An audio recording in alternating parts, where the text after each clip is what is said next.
Thanks for waiting. Sorry about the delay.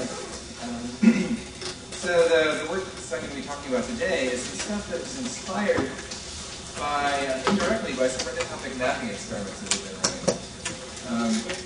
It's all about reticopic maps to begin with. It's metasensory maps towards the end of the talk. So shown here is a computer-rendered inflated brain of one of our subjects in this experiment. And this is generated through a long process, but it begins with a standard reticopic mapping technique that I'll talk about in a second, the Goldblatt-Steve angle instructions. And when you look at these brains of individual subjects, you're going to notice some things. Shown here is the back of the brain. Down here is where the cerebellum should be. And these are the early visual areas: primary visual cortex, V1, V2, V3, V3A. And you notice that I'm going to focus on the primary visual cortex in this talk. Notice in this one individual subject, there's a big difference between the left and the right V1 sides. This is something that people who have done a lot of reticopic mapping regularly will see. The area of V1 varies like a factor of 2 or so within a subject, the left and right side, and definitely across subjects as well. Given this, there's a very natural question to ask. Is there any perceptual consequence of these individual differences in hemispheres and across brains? So that's what drove this experiment. It's kind of an opportunistic experiment to run. Is one hemisphere always larger than the other? No, it seems to be uncorrelated with endness and or left and right. Another thing we were looking at is that you all know that perceptual visual acuity falls off from the fovea to the periphery. Shown here is a figure actually originally drawn by Stuart Anstis, showing that from a given a certain viewing distance, these letters should be equally discriminable, even though, but you have to scale them as you go out to the periphery. We also know that visual areas, beginning with the LG, with the ganglion cells and moving out, also oversample the fovea versus the peripheral representation. So we're going to ask also, is the scale of sampling the amount of cortex devoted to a given region of visual space, does that also fall off in such a way to predict visual acuity thresholds? So we began with a basic visual acuity test. We chose a Vernier acuity test in this experiment. There are about as many visual tests as there are connections in the brain. So we had to choose one, and there's always criticism about that. We chose Vernier acuity task because it's the most common task that was used, and it's the most common task associated with effects of eccentricity in what we call cortical magnification. It's a very basic task. Subject stares at the box, and in the periphery are 2 vertical lines. And given trial, they are going to be offset one way or another, and the subject makes it 2 alternative force choice with the top lines to the right or left and bottom. We do that as a function of eccentricity. We kept the length of these bars the same as a function of eccentricity. It's another variable you could play with. We did this. And here's your basic visual data. Shown here are the 5 eccentricities that we chose from the fovea out. And on the y-axis is Vernier acuity threshold. Each one of these data points represents a threshold for one subject on one side of the visual field, and we collapse across the upper and lower region. And what you'll see is that a large number corresponds to a large gap in these stimulus to be detected at thresholds. We get a horizontal gap. So a large number is poor acuity, a small number is good acuity. And you can see acuity falls off as a function of eccentricity. This fits in nicely with the literature and subjective experience of the world. So that's the easy part. The next thing is, how do we go about carefully measuring the topographical maps in V1, the reticopic maps in V1 across our subjects? I don't need to say much about reticopy to this crowd. This is a classic slide from Kutel et al. Showing to the 2D G-stain the representation of the world on the flattened version of the reticopic visual cortex. And these vertical lines represent the isoeccentric lines, and these roughly horizontal lines represent the isopolar angle lines. So there's sort of a mapping between the polar world onto the Cartesian plane, if you will, on the flattened primary visual cortex. And people for a while now, starting in the mid-90s, used fMRI to map out the visual cortex in a very similar way, where, forgive me for those who've seen this movie too many times, but I have to show it. It's the end of the day, so this is kind of cool. This is a movie showing what happens when you show an expanding ring stimulus to the subject while they're lying in the scanner, obviously post-process. So you can segment the surface of the brain, flatten out a little disc. This part and that part of the disc represent as corresponding to the occipital pole of this subject, actually to me, Andrea. And then moving out this way is moving more anterior. Anterior. And what you see here in this disc is a wave of activity corresponding to the position of the stimulus. In reality, it was like a checkerboard stimulus, sped up by a factor of about 5 from the real fMRI experiment, showing the sweep of fMRI activity from at least the foveal representation out to the periphery. So that's one of the two dimensions, eccentricity. Notice eccentricity doesn't help define the V1, V2 border, it's just all the same eccentricity representation. But the other stimulus, is polar angle, a rotating wedge. So here's the stimulus that sweeps around like the second hand of the clock. And you'll see some major things, like when the stimulus is on the right side, the left side of the world, the activity is on the right, vice versa. The main thing to notice is in V1, there's a wave of activity from the top to the bottom, and then from the bottom to the top. And this is what it sweeps around. Also, if you notice the border between V1 and V2 is a phase reversal in the time course of this response. So you can see these waves diverge together and then converge together, converge here, diverge, and then converge here, diverge right there. So this reversal in the direction is how people traditionally find the borders of V1 and V2. This is great for basically defining visual areas, but there are problems with using this technique to, say, measure cortical magnification really carefully. One of the problems is, for example, you can use for the expanding ring stimulus, you can sort of use the timing of when this activity sweeps through a given region on the cortex as where that representation is in the visual field. But the problem is fMRI blurs quite a bit over space, and the stimulus only has a certain extent. So once we get up to the farthest extent, there are no further phases to blur into the data. So basically what happens is you get an over-representation of the peripheral representation, because basically stasis increases when the cortical magnification increases and then kind of fade off. So we try to do. Do you see that topic preserved in later areas before or LO or where do you lose your active topic? It depends on your scanner, really. So this is done on a clinical 1.5 Tesla scanner, UCSD's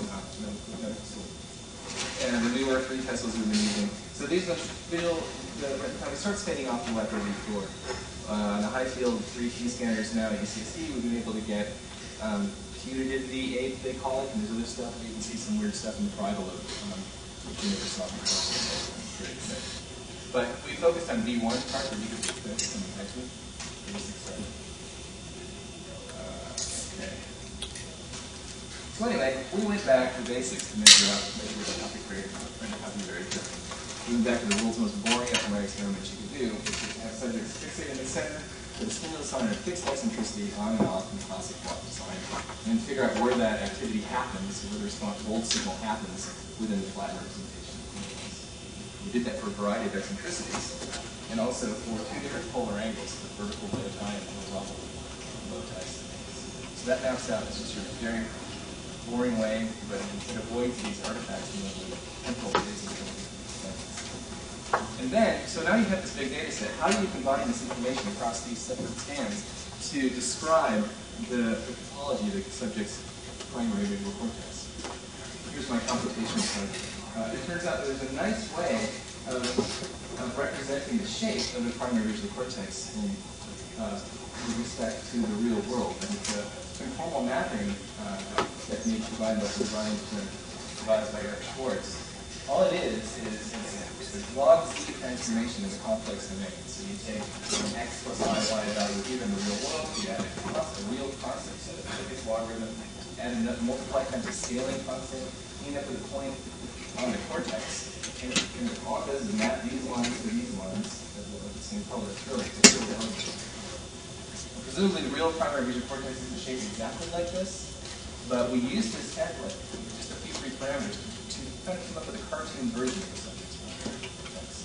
There's all of you would be written out, there's always kind of wavy lines, and the borders are always not so straight. It might be real, it might be noise, it might be veins and things like that. We just want to basically underfit the shape of the primary visual cortex rather than overfit. capture the noise. What you do is you take basically a map of the volt signal, the stimulus that's in 1.5 degrees execution. Here's a flattened disk of the subject's visual cortex. And here in the white region is the region where we find positive activity for the stimulus. And this red line here is a projection of that red line onto the cortex. And for a given set of parameters. For the same set of parameters, you can predict 3 degree stimulus, 6 degree stimulus, 9, 12 degrees eccentricities. And then the bow tie stimuli, there's the lower vertical meridian and the upper vertical meridian, and the response to that. So in the end, here's the horizontal meridian right there. So in the end, you end up with this cartoon version of this subject's, say, left primary visual cortex. What's nice about this is you can project points from here to here. So really easily just uses an informal map. So you can say, okay, here's a bunch of disks of uniform size in the real world, and here are what they project on the visual cortex. And you can see these disks of equal size here and different sizes out there. And when you actually take this image from Stuart Anstis and project it down here onto the cortex, you can see these letters are about equal size. So here are all 10 subjects' visual hemifields in terms of the cartoon version of them anyway.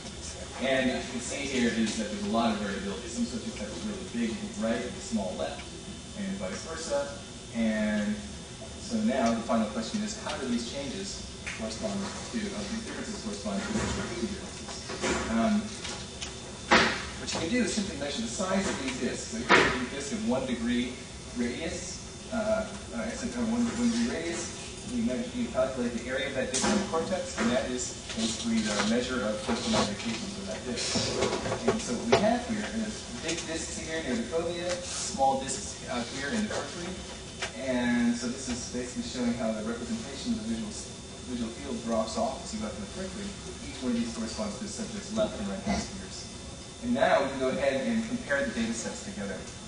The way I did is try to summarize the acuity thresholds and the cortical magnification thresholds in the brain with 2 numbers in each data set. Here's one subject's visual acuity falling off with cortical magnification falling off with eccentricity, and visual acuity getting worse with eccentricity. What I did is fit each of these curves for a given subject, which is a simple power function. Nothing theoretically driving this, except that it's just a nice way of fitting into 2 parameters that's right. So 2 numbers, one with a scale factor, basically, which describes overall brain area size and the overall acuity.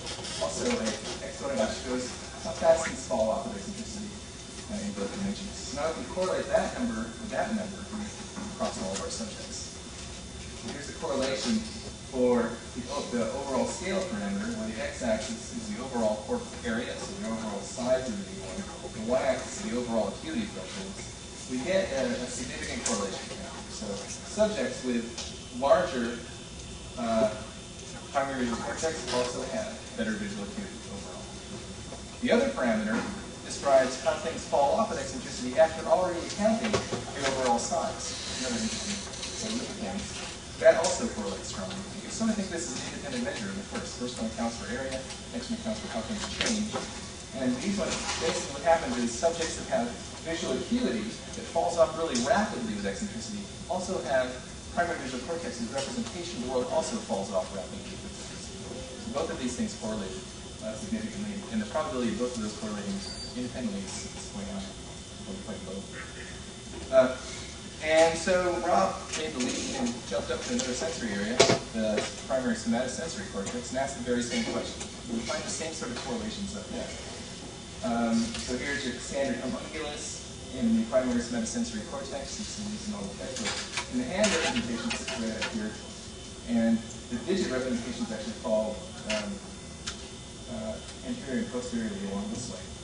What we did was measure first basically tactile acuity thresholds in 10 subjects, some overlapping with previous, where we selected sort of these braille stimuli on a disc. Subjects had to put their finger down and guess whether this dot was either to the right or left of the other 2.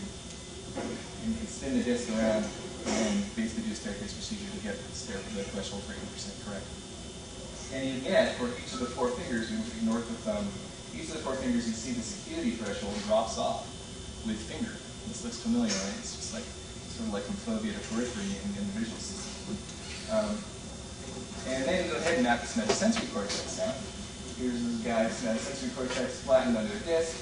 Here's this response to stimulation of a single finger. Now we did this low tech. We actually built some devices to do this, but the best thing we found was just somebody going like this on their finger. And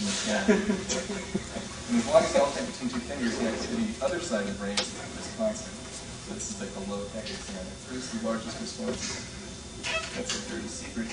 And then the next finger, you get a response there, next finger there, next finger there. Our model of this primary somatosensory cortex is less elegant than Schwartz's. All we did was just stick parallel lines in each of the four representations. So this is the finger, the data for the first finger shown right there, all the other ones there. And you can see these lines get closer and closer together as you go from that finger to that finger, just as you'd expect as a cortical magnification in the visual system. And our dependent measure here is now the distance between these lines right here. The nice thing about this technique is that we don't have to worry about the spatial extent of the activity, which is always dependent on all sorts of different things, like the size of the response, the quality of your scanner, and things like that. But presumably, the peak of the activity is something that's robust. The difference between these peaks is like pretty measured. So here we go. We've only got three numbers because I got 4 fingers, so I've got 3 gaps. And the distance between those lines drops off from the first finger to the fourth finger. Play the same game. Fit the power function to this data, power function to the acuity data, and correlate them. This is a correlation in the y-axis is the overall, so this is the overall tactile acuity kind of across all 4 fingers. The x-axis is the overall size of the primary somatosensory cortex. Correlations aren't quite as strong. Turns out they are significant across these subjects right here. Subjects with better tactile acuity have a larger primary somatosensory cortex. The other parameter, the way things fall off across fingers, also correlates significantly. Subjects that have a more rapid fall off with eccentricity, these are these guys down here, actually these guys down here, a more rapid fall off with eccentricity in somatosensory thresholds, also have a more rapid fall off in the somatosensory representation of each of the 4 fingers. So it happened again. Correlations are quite as strong in the somatosensory cortex, but the rule of thumb is we can account for maybe about 20-25% of the variability from one data set to another for both measures overall size and like things fall over. So just to finish up, that's it's not part 1, that's clarity, that shouldn't be there. It's a different talk, that was my job. Summary, period. Topology, cortical maps can predict an individual's sensory acuity. Turns out these results suggest that the sensory representations in B1 and S1 are maybe a limiting factor for visual and tactile acuity. Now, I don't have much time to talk about why that might be true, but you can think about this. The fact that they correlate the fact they correlate across subjects really is a reasonable indication that maybe this is one region of the brain that actually holding the representation of the middle something very big.